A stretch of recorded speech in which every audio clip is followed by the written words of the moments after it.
Welcome, everyone. Looking for the right cue from AGP.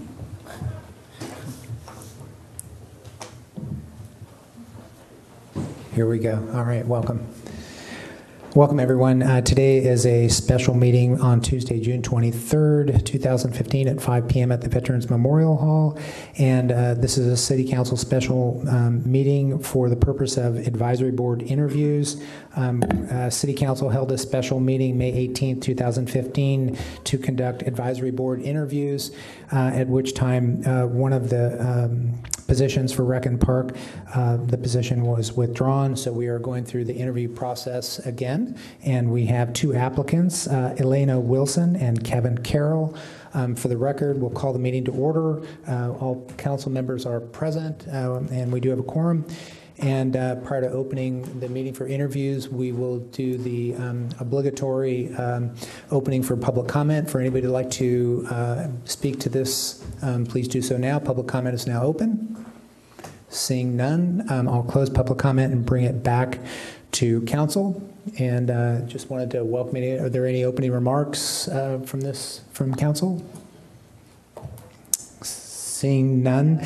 Thank you, and just wanted to put thanks to our city clerk Dana Swanson for coordinating all this and putting all the information together for us. We do have all the questions that we conducted for the last interview. I was going to follow that same path to be consistent with our past interview, and at this point I would just open it up for introductions to the candidates, and then we can bring it back to council and go through interview questions. So with that, welcome. Thank you for applying to this position. And Elena, thanks again for coming back to this interview once again. Just if I would start with you, maybe Elena, you can introduce yourself again for the council and the public, the viewing public. Okay, comments I want to say The microphone, Elena? The button on there? Eliana, excuse me. Thank you. What? Thank you. Does that work? Yes, thank you. Okay, so I just want to say very briefly, I have somewhat of a technical background, which be an obstacle for dealing with the outdoor, having fun, and those kind of things, recreation, like we say.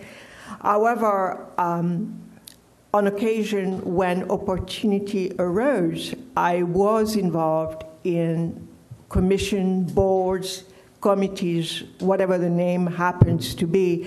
And I found what you have is volunteers that each brings their own sets of skills. And when you work together, you have to respect that, acknowledge it, and contribute the best you can as part of the team, not on your own.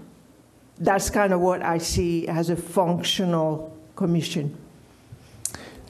Thank you. And Kevin, if you can introduce yourself as well, and then we'll start with questions. That was all. Thank you. My name is Kevin Carroll. A microphone, I think. Yes, thank you. There you go. My name is Kevin Carroll, and I'm a resident here in Morro Bay. I have a wife and a son, and when my son was born, we moved here, and that was in the year 2000. And we've enjoyed it very much. And I'm an educator. I've been an educator for over 20 years. I have a varied background before that. I was in Southern California in real estate development and some other things. I went to USC and got a English degree, got a teaching credential from Cal State Northridge, and a master's in linguistics from Cal State Northridge.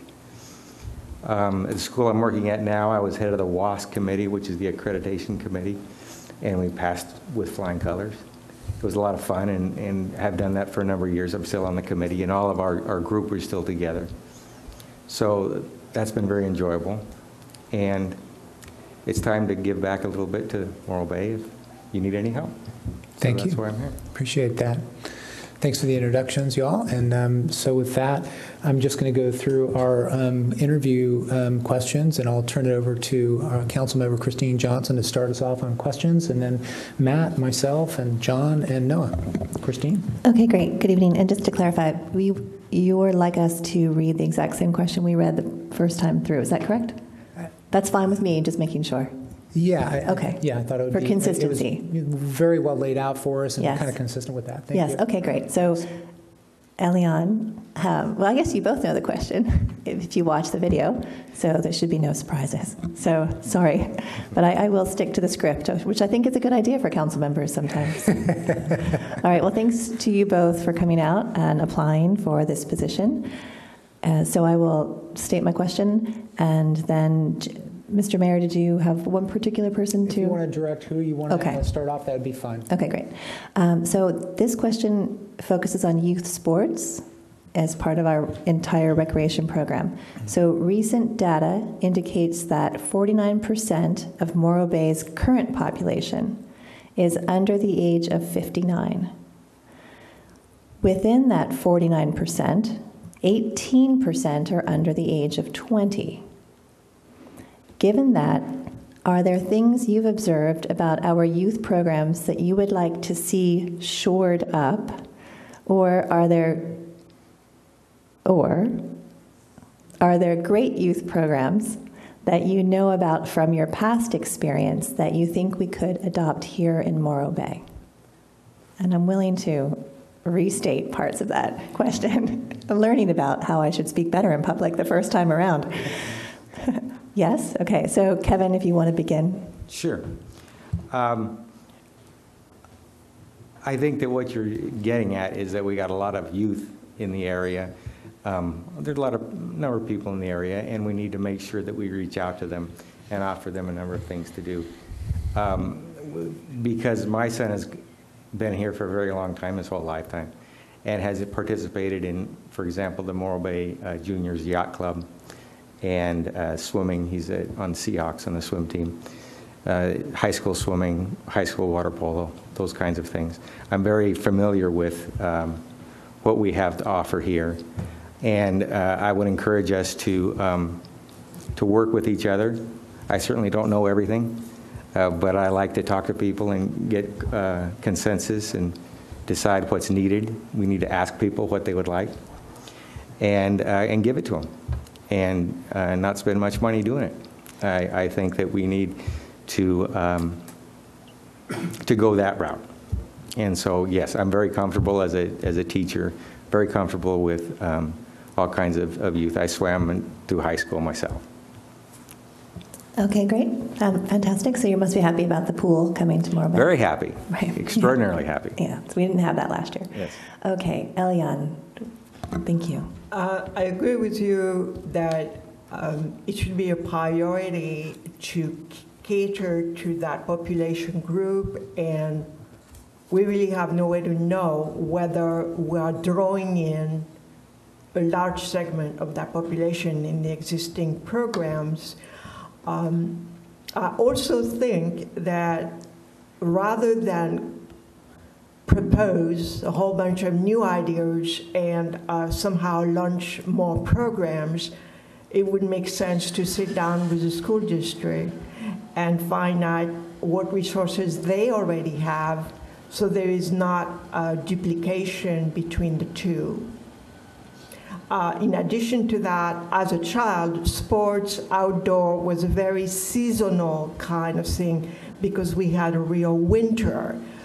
In this area, I guess there's some tradition about the season for that sport and the season for this sport, but there is not a lot of all-year diversity in what the offerings are. That's my thought. Okay, great. Thanks very much. Thank you. Matt? All right. Well, welcome to you both, and thanks, Eliane, for coming back. And Kevin, welcome. Thank you. All right, here we go. And Eliane, this is for you. Well, both of you, but you get to go first. How would you approach the balance of Rec and Park between youth sports, adult sports, and senior activities? I really think there is not enough effort put onto the senior population, and I didn't bring numbers with me, but that population is growing and not going away because of the housing situation where you can't afford to move somewhere else. However, those two are really, especially the youth and the senior, are really two separate components. So it's a matter of having one agenda and another agenda, not really mixing them. It's not necessarily going to be the same person helping set them up. It's a different time of day. When it comes to the adult group, I really think their best place in the community would be to be helping with the other program. I don't know that they would gain. I mean, there is at least one gym. There are 3 places you can have yoga in a very varied range of styles, which is a lot for a small city. And there is a dance studio on Mojave Boulevard. Those are readily available to the working adult. Thank you. You've identified 3 nice groups. I don't know how I would divide that up. I would ask what people would want, and I would come to people such as yourself and others in the rec department and see what we have, go through our documents and our data, and create an action plan and talk to people and develop the plan and see it to fruition. I wouldn't go in thinking that there was, a certain amount we should set aside, whatever that is. If it's, again, I don't want to set aside money, but time, really, effort. Build on what's going well, and ask the community. Thank you. Thanks, you guys.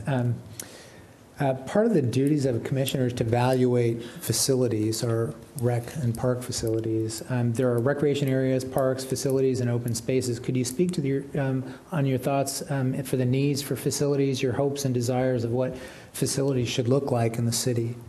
And I'll start with you, Kevin. Okay. I've been involved in Boy Scouts for a very long time. My son's gone through Boy Scouts. He's an Eagle Scout now. And so a lot of the activities that I enjoy are the ones that are not as organized as some activities can be. But it's, our beautiful countryside around here, and going fishing out in the ocean and off the shore. So the facilities, I see a lot of quote-unquote facilities that would just be natural, and we could build upon them with open space and those kinds of things. I'm very excited about some of the facilities, like the new pool and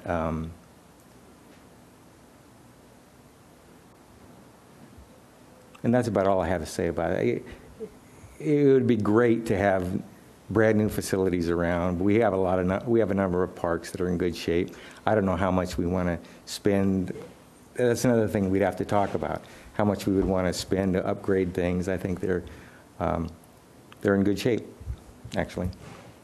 Okay, great. Kevin. Eliane? Okay. The one thing that comes to mind is that if you took what is called the city park in square feet and divided by the number of people living here, you probably get a very small ratio, but it doesn't really matter because you have natural resources that you don't have to maintain or repair or do anything with, such as the state park, such as the beach. And I don't know whether it would make sense to spend money, say, to upgrade or embellish or the city park, which is the first thing you see when you get out of the freeway. Consider the fact it's such a multiple use facility where you can actually park cars on it. You have all the booths, 3 weekends throughout the summer. So does the grass needs to look nicer? Probably not. I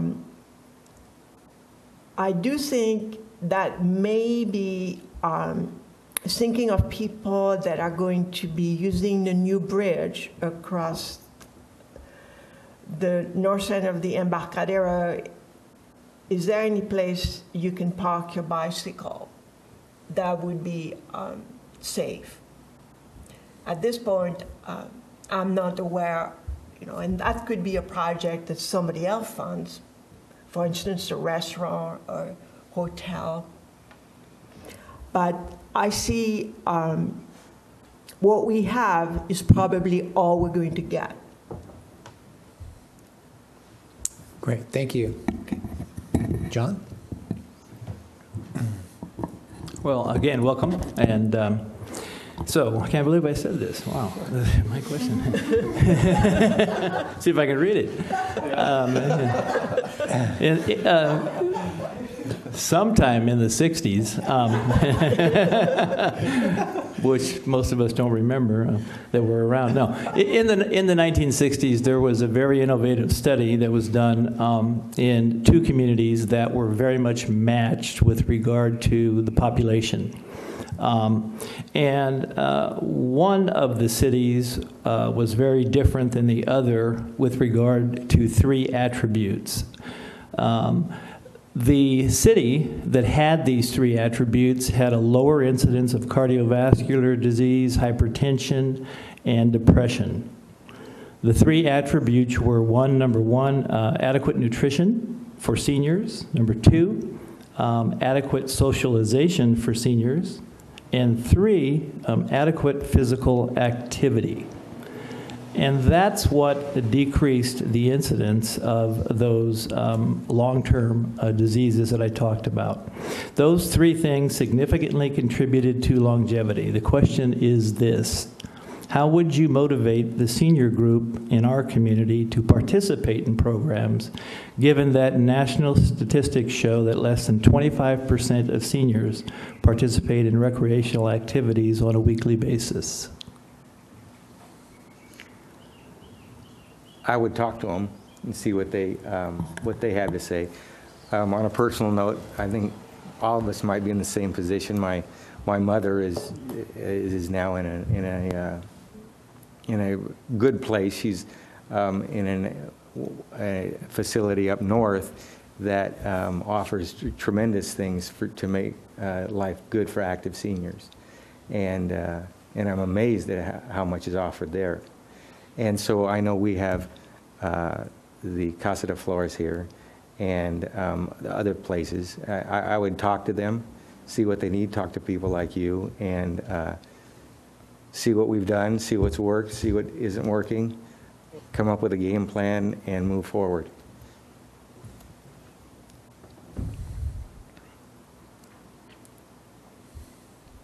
Elian?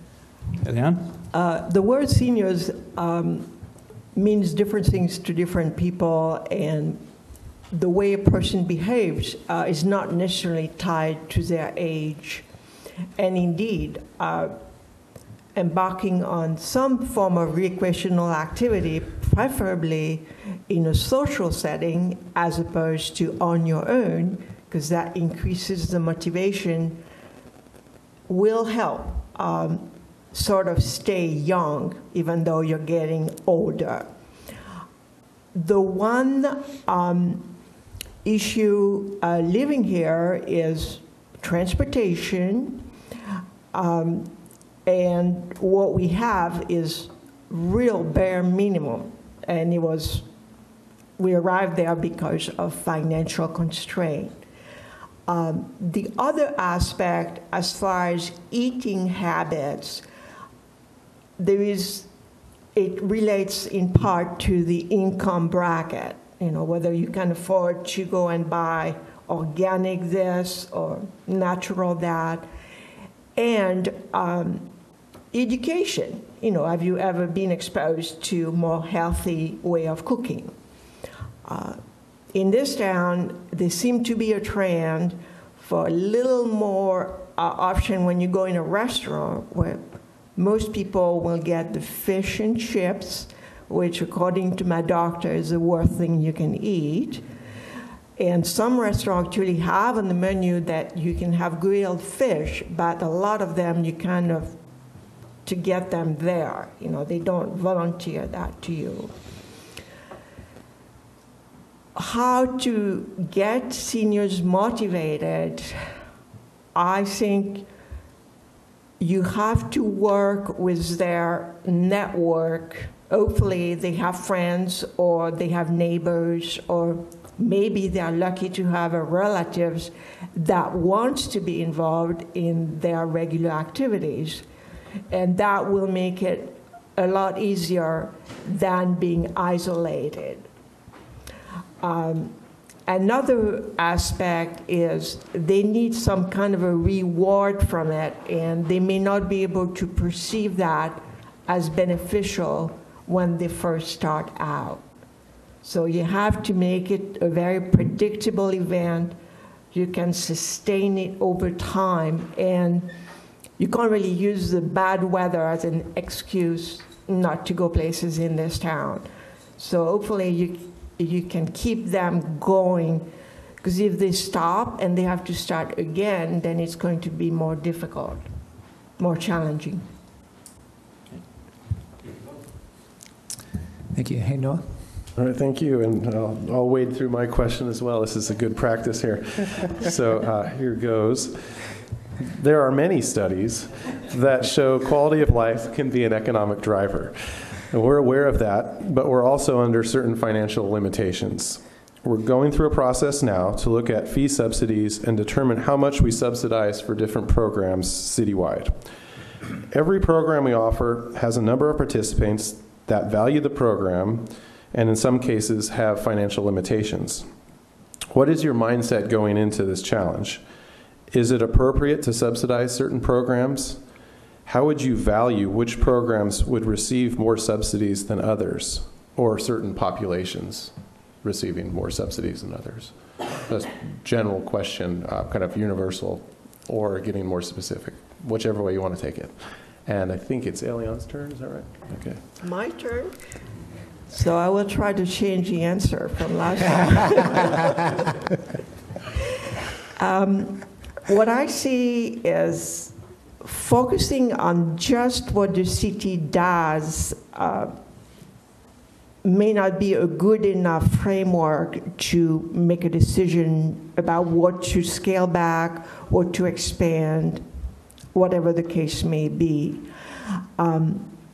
I do think you have to have an understanding of what options exist in the private sector, and maybe all it would take is you will go and take that class and we'll give you $3 towards your class cost, as opposed to having to assume the full cost by doing it within the city framework.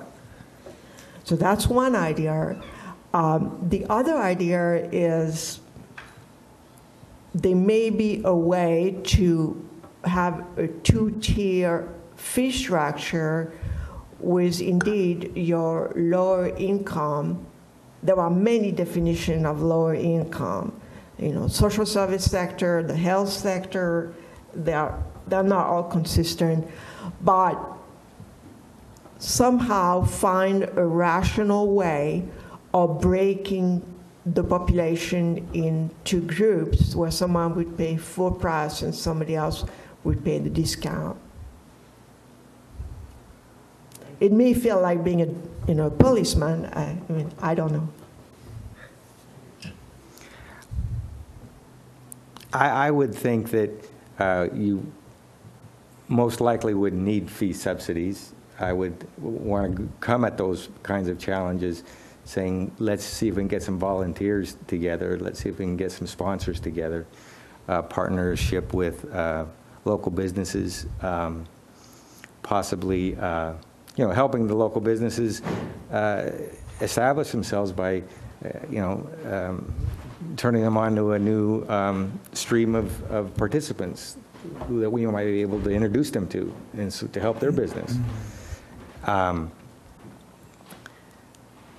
With my work with the Boy Scouts, for example, it's all volunteers, and we get lots and lots of people helping, and it's a whole lot of fun. And the boys raise money themselves with different things. And so there's a lot of things. There might be, we can get creative. If there are segments of the population that need to be helped, there's always people ready to help them. with maybe money or other things, donations.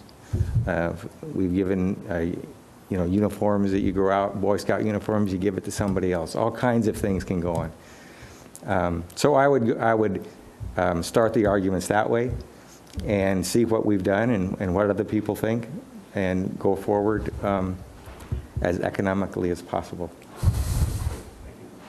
Sure. All right. Thank you both for answering all our questions that we so diligently went through. Thanks, everyone. And I'll look to Dana for our, we have them right here, so we can go ahead and fill these out, and then we'll hand them over to you. Okay, great.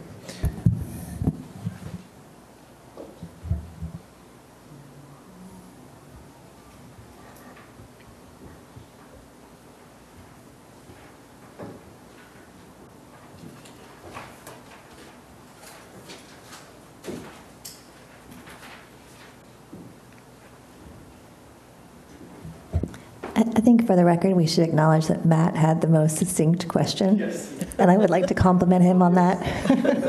But also for the record, I'd like to thank Dana for typing those up. That was amazing. And okay, very impressive.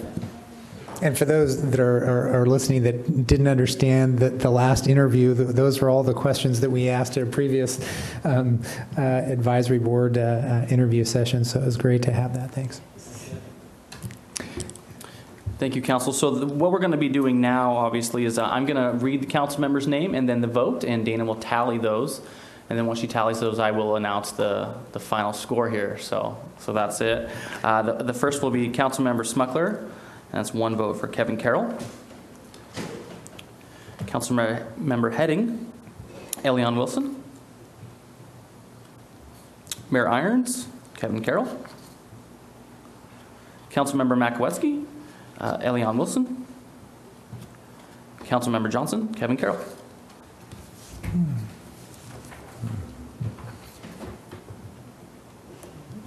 The final tally, the selection is Kevin Carroll, and 3-2.